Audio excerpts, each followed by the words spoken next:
The majority of the world is no longer interested in educating itself through books or reading or long study. In fact, if a video is more than 30 seconds, move on, move on. And then they say, you know what they call that? I've been doing a lot of research. No, you haven't. You've been swiping TikTok. That's not called research. But I've been doing a lot of research into psychology. No, you haven't. A 3-minute YouTube video was not research into psychology. You haven't studied anything, right? But we've become accustomed to quick sound bites, quick kinds of education. And as a result of that, we want quick validation. And one of the things that's happened in a lot of this social media environment is one subject that keeps coming up is self-love, self-worth, self-esteem, which is what I'm talking about too. But you can take that too far. You're amazing. You're the best. Believe in yourself. You. Nafsuk. And you're like, yes, nafsi. And you become like obsessed with, I'm awesome. I'm amazing. And then some parents do this to their kids. You're the best. You're the best ever. You're the princess. Little 4-year-old girl. You're my princess. Everybody else is ugly. You're the prettiest. You're the best. And this little girl turns into a monster. She goes at school and she goes, the princess is here. Kiss the ring. Like she develops this like inflated sense of self. Our worthiness before Allah is something that should make us humble. Allah gave me such a high position. I better put that to work. I want to give you this by analogy. Imagine somebody gave you didn't believe in yourself.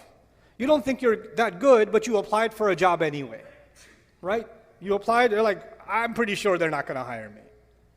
You get a call back, and they want to give you the executive position, way higher. And from what you know of yourself, you're like, I'm so not qualified for this.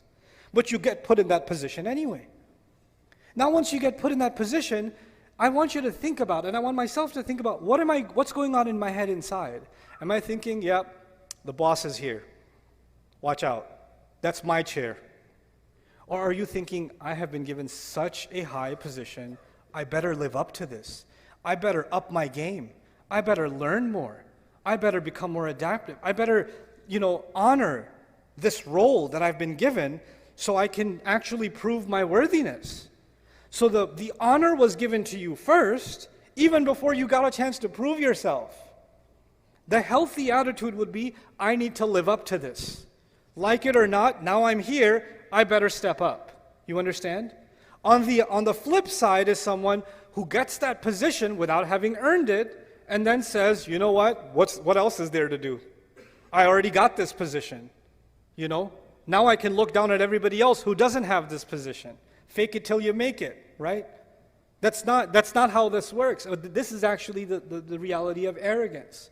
So on the one hand, we value ourselves, but what we actually are supposed to value is the potential that Allah gave us.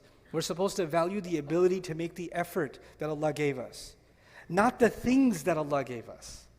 The things that Allah gave us, He can give to anybody else. And these things will come and they will go. But the only thing of value before Allah and before ourselves should actually be just our efforts. وَأَن لَيْسَ لِلْإِنسَانِ إِلَّا مَا سَعَى. Human beings will have nothing of worth on Judgment Day except the efforts that they made. That's it. That's all that's going to matter. So what's this balance between confidence and humility that has to be struck? Because too much self-worth will turn into arrogance. And too much humility, then you start thinking, I'm nothing, I'm nobody.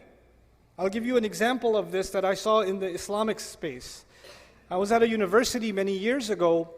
There were almost no Muslims in the university. 5 or 6 young men that are Muslim students in the university, right? And there's no masjid for like 100 miles. So they've got to make Jumu'ah by themselves, these 5 young guys, right? And one of them is a Hafiz Quran. So obviously it falls on him to kind of prepare something, learn a little bit, to be able to give the khutbah and to lead the prayer. And he won't do it. He won't do it. And then you go to him and say, hey, why won't you give the khutbah? Akhi, I am nothing. I'm just a faqir. I know my worthlessness before Allah. How can I stand on the mimbar of Rasulullah sallallahu alaihi wasallam? Because I know that I'm not even worth the dirt of the feet of the ulama that are here. And he starts giving you this whole humility talk about how, no, I'm nothing, I'm worthless, I'm useless. And I tell them, I know you're useless, but still, the thing is, if you don't do it, this guy is going to lead the prayer in English. He's going to say, God is great, and then he's going to, that's what he's going to, so you know what? You kind of have to step up, bro.